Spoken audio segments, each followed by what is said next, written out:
বলুন, আপনি বলুন। না না আপনি গঙ্গাসাগর মেলার আজকে সমাপ্তির দিন এবং এই যে গঙ্গাসাগর এটা একটা প্রতিকূল ভৌগোলিক অবস্থানের মধ্যে অবস্থিত। একটা সময় ছিল ওই মুড়িগঙ্গা পার হয়ে মানুষকে আসতে হতো এবং বহু মানুষ সে আসতে গিয়ে নৌকাডুবি হতো, সেই সব আমরা ইতিহাসে বা সাহিত্যে পড়েছি। কিন্তু 2011 সালের পর থেকে মাননীয় মুখ্যমন্ত্রী মমতা বন্দ্যোপাধ্যায় এই যে গঙ্গাসাগর মেলায় লাখো লাখো মানুষ আসে, ভারতবর্ষের বিভিন্ন রাজ্য থেকে আসে এবং পশ্চিমবঙ্গেরও বিভিন্ন প্রান্ত থেকে আসে, তাদের এই পুণ্য স্নানকে যাতে সুগম করা যায় তার জন্য যাবতীয় পরিকাঠামো তিনি তৈরি করে দিয়েছেন। আপনারা দেখতে পাচ্ছেন যে এখানে একটা এই যে মেলা, সেই মেলাতে আধুনিক প্রযুক্তি তিনি ব্যবহার করেছেন, ব্যবহার করে আজকে এই মেলাকে সবথেকে ভারতবর্ষের মধ্যে একটা অর্গানাইজড মেলায় পরিণত করেছেন।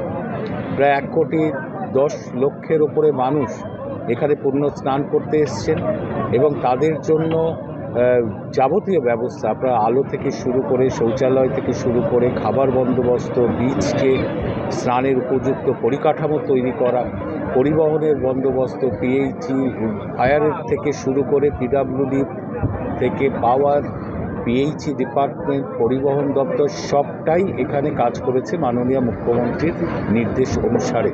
আজকে মেলা পরিসমাপ্তি, তাই আমরা যেমন নির্মল বাংলা রাখতে চাই মাননীয় মুখ্যমন্ত্রীর ভাবনা অনুযায়ী, তাই এই সমুদ্র তটকে পরিষ্কার রাখতে হবে আমাদের।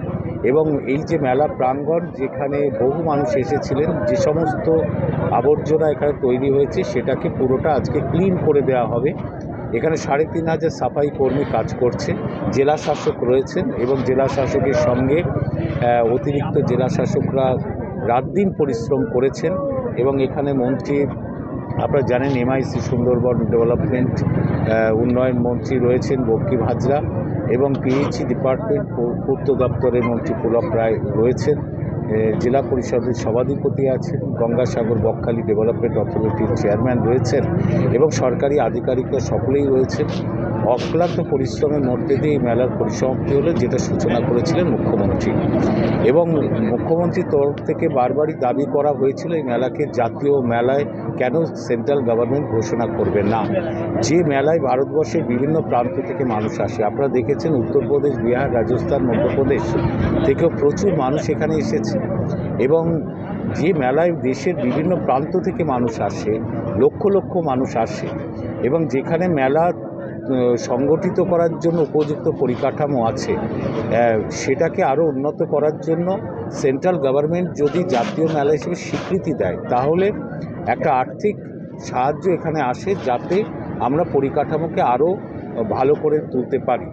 কিন্তু কেন্দ্রীয় সরকার যেভাবে বাংলাকে বঞ্চনা করে, সেভাবেই গঙ্গাসাগর মেলাকে বঞ্চিত রেখে দিয়েছেন, আজও রেখে দিয়েছেন। কিন্তু পুরী শঙ্করাচার্যও এসে এখানে বলে গিয়েছেন যে আমরা সাধারণ মানুষ যারা এখানে আসি, তারা এটাকে জাতীয় মেলা বলেই মনে করি, কারণ মানুষ যেটা চায়, মানুষ যেটা মনে করে, সেটাই সবথেকে বড় কথা। সেই হিসেবে এটা জাতীয় মেলা হওয়ার অবশ্যই উপযুক্ত জায়গা। এবং যারা অক্লান্ত পরিশ্রম করেছেন, আমরা তাদের ধন্যবাদ জানাচ্ছি, যে যারা এই মেলাকে সুন্দরভাবে সংগঠিত করেছেন। আমাদের সরকারি আধিকারিক যারা আছেন তারা করেছেন, আমরাও মুখ্যমন্ত্রীর নির্দেশে আমরা এখানে ছিলাম, আমরাও চেষ্টা করেছি, এবং সাংবাদিক বন্ধুরাও নিয়মিতভাবে খবর সারা দেশের কাছে পৌঁছে দিয়েছেন এই মেলায় কিভাবে সংগঠিত হচ্ছে, কত মানুষ আসছেন, কিভাবে স্নান করছেন, কিভাবে তারা সার্টিফিকেট পাচ্ছেন। বন্ধন অ্যাপের মাধ্যমে প্রায় 15 লক্ষ মানুষ ছবিসহ সার্টিফিকেট পেয়েছে।